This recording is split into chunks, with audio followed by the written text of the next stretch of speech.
Hello, welcome to Boardgame Basecoats, and today we are playing through Betrayal at Baldur's Gate. Let's go ahead and get started. Now, this is kind of a reboot of Betrayal at House on the Hill, and here we have 4 characters. Now, I imagined this kind of role-playing light type session, and here Grusk, being arrogant, is fleeing the tavern and discovering that the town has become different than what he thought. And then, as he ends up in this alley, he is ambushed. So, 3 spectral images appear before you. A sinister warrior clad in armor, a shriveled skeletal mage in robes, and a sneering man who carries a bloody dagger. You sense that they are here to test you. And as these little encounters occur, you roll these dice and you see if you are successful. So how do you know how many dice? You look at the number of whatever check you're supposed to be doing, and that's how many dice. And then you simply add up those pips and see how you do. So here I imagined that Leah might be the first suspect in what's going on because it appears to be magical. So everything started to fade away. And here she uncovers the Temple of Umberlee, and in this whole story arc type of thing, I imagined that this would be foreshadowing for what's to come. Next up will be Alden, a dwarf for sure, but of the upbeat variety. Now he exits the tavern and finds a fountain. Now there are a couple locations like this where you can end your turn and do something, but in general the best strategy is to move forward and uncover as much as you can. Now here he has discovered the first of the omens, a cursed piece of armor. So you roll this die, and here's a change in this version of the game. Basically the haunt begins on a roll of 6, so that is a difference from the original.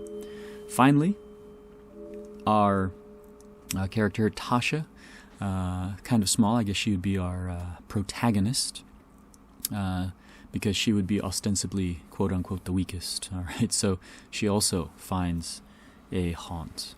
Now we're back to Grusk, and he is remaining outside of the inn and chooses to go into another building where he discovers blood, lots and lots of blood, and here is a homunculus. All right. And now, as you see, the stats for everybody is going up because we happen to be pulling a lot of items in this one that are making your stats go up. So this is, I think, a difference between this one and the original. There seem to be a lot of items that do this, a lot of haunt items, I should say. And every time you draw a haunt, you roll the die. And so we've reached the 3-die stage. To see if we get that 6, that magical 6. Moving on to Leah, she is going deeper into the inn that she thought she knew, trying to get to her rooms, and she's just discovering a different kind of building entirely. And here she discovers Baal's Call, a vision of a grotesque skull. And I don't know how to pronounce this name, Baal. And she rolls her check here. And she noticed she rolled a lot of dice. So characters in general, she is very sane, for example. Others are very strong in might. Others have high speed. So the characters are definitely different. Now each of these character pentagons is double-sided. And here there is an effect when exiting this room. Okay, so Alden here was not successful. And so he will be taking a point there of sanity damage. So he's losing his jolliness. But anyway, he does continue moving, and he is here at the fountain. But he is moving on, so he is remaining outside the building. And here we have a trash pile. Now you can orient these however you wish. The important thing is when you are exiting a tile to make a new tile, the new tile has to match the door color. There are red for interior buildings, yellow for exterior, and blue for the catacombs. And here he runs into some vampiric mist. And once again, so here we get the choice. It is a physical trait that is affected, so he can choose might or speed.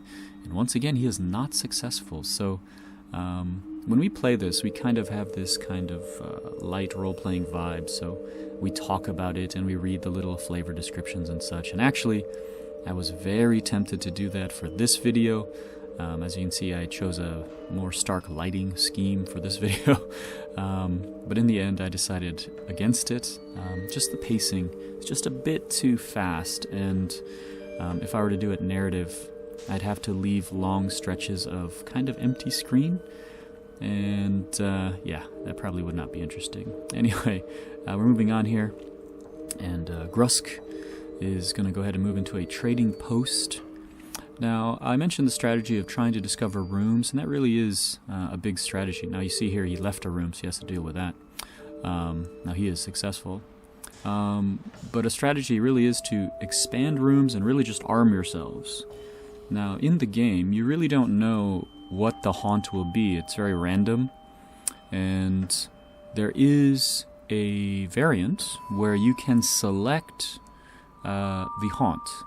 And I've never done that, but as I play the game more and more, I definitely see the strength of that, because you can prepare for the haunts better. And then, by doing that, you really do get this feeling of impending doom or foreshadowing quite a bit more when you do know what the haunt is. Because right now, you're just kind of blind. You're stumbling through, and will your people have the right stats? Do they have the right equipment and that sort of thing? I think in the original House on Haunted Hill, it's especially important because there are so many haunts. And oftentimes you'll find a haunt and you're completely unprepared for it, and you just go down. Now, the game usually doesn't last that long, so it's not such a big deal. Half an hour, 45 minutes. I've never played an hour of this game. And then you can just play again and have a different haunt. But I definitely see the strength of knowing what the haunt is. And although I've never tried it again, I may do so in the future. Alright, so as you can see here, the turns do go pretty quickly. We are back to Tasha. And she's going to go ahead and reveal a warehouse here. And you see there in the bottom right corner, or I'm sorry, a sorceress sundry. She was in the warehouse. In the bottom corner there are 3 symbols, so this swirly one is an event, and a little bit of narrative, and then usually there's a check, in this case a knowledge roll. Alright, we are back to Grusk, and he is in the trading post. He's going to go ahead and move on and enter the House of Blood again, but he's going to go ahead and reveal Felagir's fireworks. Alright, so I'm just placing him there in the middle because he has to do this check. Alright, so he is successful there, and moving on to the fireworks, and because there is a symbol there, he'll draw an event card. Now, usually the pacing of the game, how it goes is you move until an event card happens. In quite a few of the locations, you can stop at the location and usually get a boost rather to one of your stats. And so there again, if you know what the haunt is, then you're more likely to kick off or want to do that so that you can prepare yourself a bit better. Alright, so we are back to Leah here. She moved to the kitchen, and she's going to move on and discover the smithy, which will give her an event. Alright, so this one, an Otyug tentacle. Alright, so this is one of those points where you really feel like, you wish that the game had minis. Now this one has little round tokens for the haunts, which at least has a picture. But I do wish that the game did have a few more of those at least, and not just a square that says Otyug or whatever, just for the sake of flavor, because it really does come off quite bland. It does have nice pre-painted minis, which is cool, and the tiles themselves are great. But it really does kind of drop the ball when it comes to the haunts, little tokens. Alright, we are back to Tasha here, and revealing a storehouse. So her theme seems to be finding a lot of warehouse type places. and she's just picking up items, and a lot of those items are one-use items. We are back to Grusk here. He's going to move on from the fireworks and join up here with Alden. And so, you know, in the course of role-playing, they might have a quick conversation, so Grusk might share his suspicion of Leah, and Alden might say, well, you know, it's too early to tell. We don't know who that betrayer will be. And here we found a treasure chest item, and yeah, so you can make a play for those things, and everything is about those checks, so it's all about the stats. We are back to Leah, and she feels the suspicion of the others, and she moves on to the catacombs.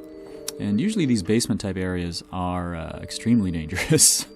Now, for rooms that do connect across the board, what I will do is place... I have these little miniature dice, and so I'll set them so pip number 1 will connect to pip number 1 across the board.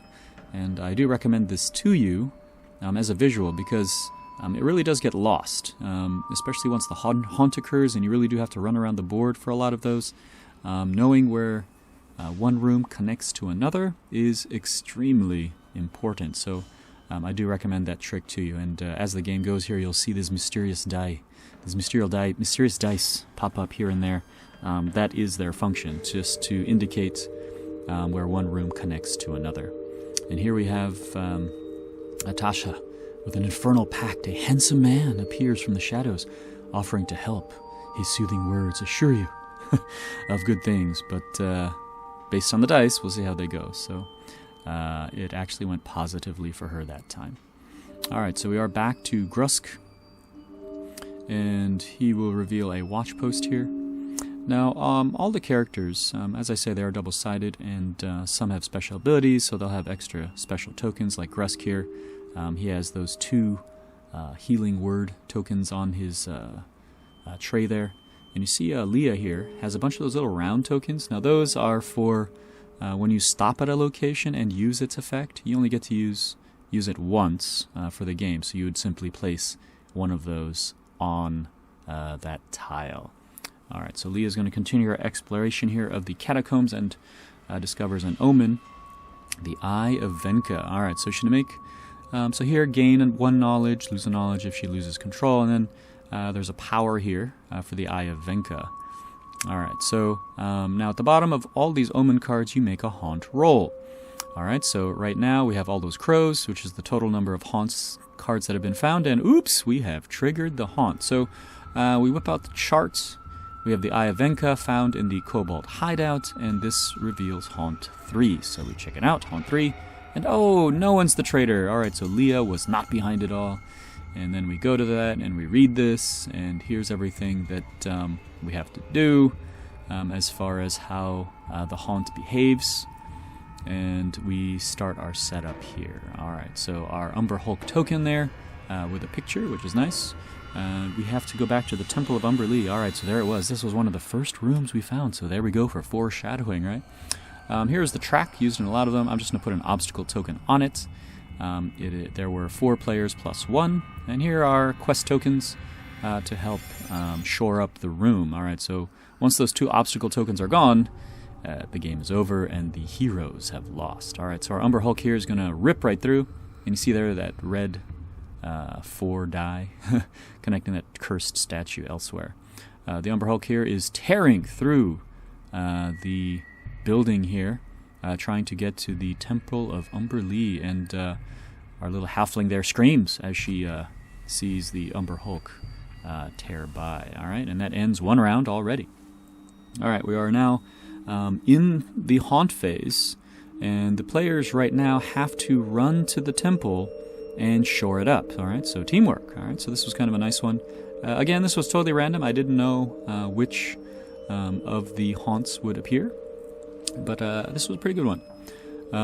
One of the few cooperative ones, I think. Alright, so Tasha here is going to overcome her fear of this huge creature, and she's going to have to pass by it. Now, in this case, running through the room with it, it's not a big deal.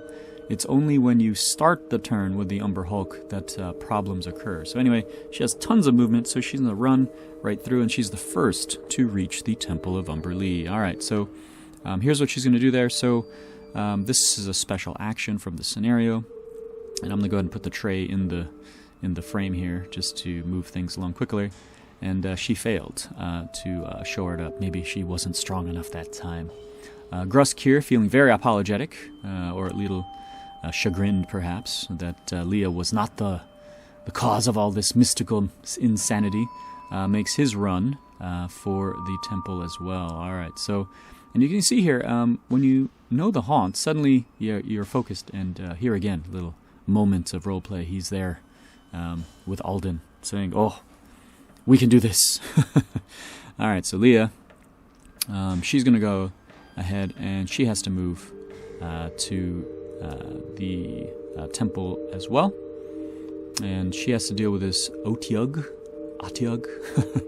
And it's going to take its swipe at her. Alright, roll of 2. Yeah. There we go.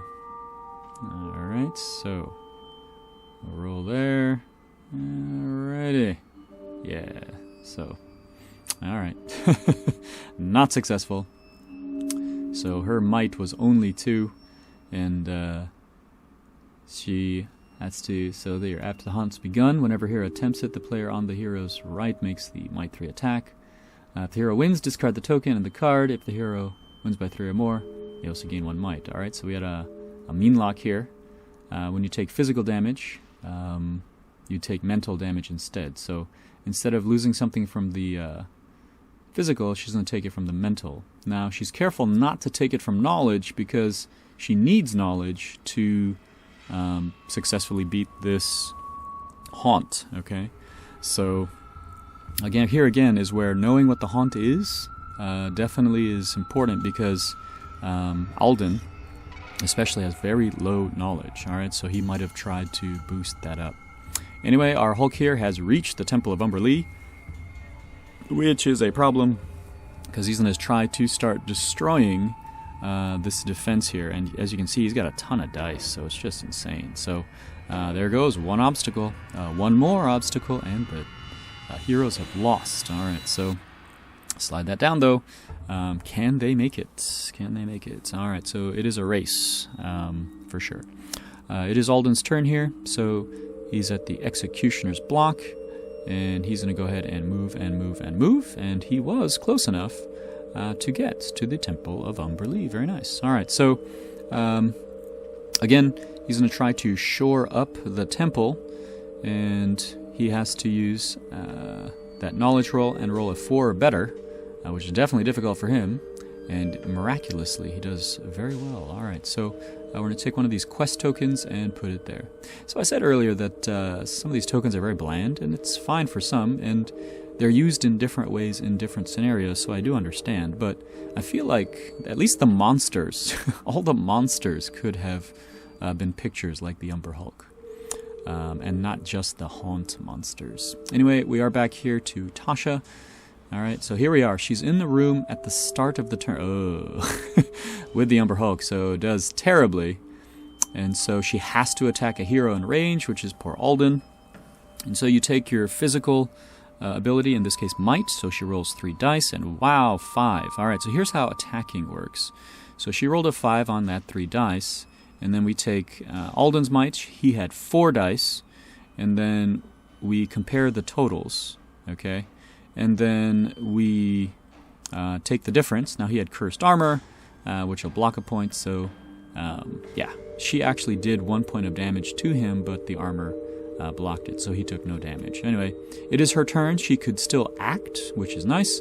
So she attempt to shore it up, and there we go, success. Alright, so this 4+ is a 4 or higher, so there we go, nice. So she has helped to shore it up. Moving on to Grusk, he is still out of the room, and he was in the same place as Alden, so he is rushing over to the temple as well, and he makes it. Alright, so as you can see in this particular haunt, that room gets pretty clogged with tokens pretty quickly. Alright, so it is Grusk's turn to see if he can shore it up, and yes, success, great. So as you can see here, this turns out pretty good so far. What each of those quest tokens does is -1 to the Umber Hulk's roll. Alright, so we are back here to Leah. She's the only one outside of the room, outside of the temple, and so she is going to rush in to do her part to shore up the room. And there we go. We've got everybody in there with the Umber Hulk and a bunch of tokens. Alright, so it is her turn to see if she can't shore this up. And, you know, the irony is not lost on me. She found this temple. She's the one that kicked off the haunt. So as far as story fodder goes, I think this would be a pretty cool one. Alright, anyway, she's going to go ahead and roll her die, and there we go, success. So she, again, has very strong mental powers. Alright, now here's the problem, though. We have everybody in the room with the Umber Hulk. Alright, so he's going to try to destroy the last obstacle there. And again, each of those quest tokens removes one of the successes, so we have plenty of them. And so it blocks all those successes, which is great. And so this time, yay! Alright, the obstacle survives, okay? Of course, all the quest tokens are removed. And so all of our players here are high-fiving themselves. But I've played this scenario before, actually, and I know what's coming. So with everyone in the room, the problem here is the Umber Hulk's gaze. Alright, so we do survive that turn, and here we are with Alden. And, well, I keep calling him Alden. It's Toxer. Actually, I think I flipped the card, the character card, in the process of filming, so I think I will just keep calling him Alden. So apologies if I did flip it. It happens during the course of filming, so we're going to go ahead and roll here, and, ooh, not successful. Alright, so we're going to go ahead and do this roll. So what happened was he did not succeed against that Umber Hulk's gaze, so he's going to attack. He's going to attack Grusk here. Alright, and Grusk blocks it handily. Great. Alright, so we are back to Alden here, and he's going to try to shore up this temple again. And let's go ahead and roll up here. And again, he only has 2 knowledge, so yeah, that was a long shot. So he did not shore it up at all, so kind of a wasted turn there. I want to move on to Tasha here, and she has to deal with the Umber Hulk. And again, the first time she did freak out and did attack Alden. This time, let's see how she does. And this time she rolls a 4. Alright, so now she's kicked out of the room. So now you see the problem. She's kicked out of the room and then has no more actions. Alright, so we are here to Grusk. Alright, so he's going to see how he fares against this Umber Hulk. So, oh, and he rolls the same. So 3 to 4 is the worst that you can roll. Alright, so a 0, a 1, a 2, and then a 5 or better are the numbers that you want. And it is Leah here who is the best equipped to get that 5 or better because she has so many dice. Alright, so let's go ahead and roll. And yeah, success. Great. And so she will now roll to shore up the temple. And in this case, again, it is knowledge, and she needs a 4 or better. And there we go, success. So she's going to shore it up, but man, this is a stretch, because that Umber Hulk gets so many dice to try to destroy the obstacles that, yeah, there's only 1 quest token there, so unless characters here get lucky, this may be the end. Alright, so it's going to go ahead and roll all those dice to try to destroy the obstacle, and yeah, it's successful. So there was 1 quest token there to -1, but that is not enough. The obstacle is destroyed, and the haunt is successful, and all the players lose because not a 1 was the mastermind behind everything. So that takes care of this one. So I do like the game. I do have the original as well. This one plays just a little bit cleaner, a little bit smoother. I do recommend both to you.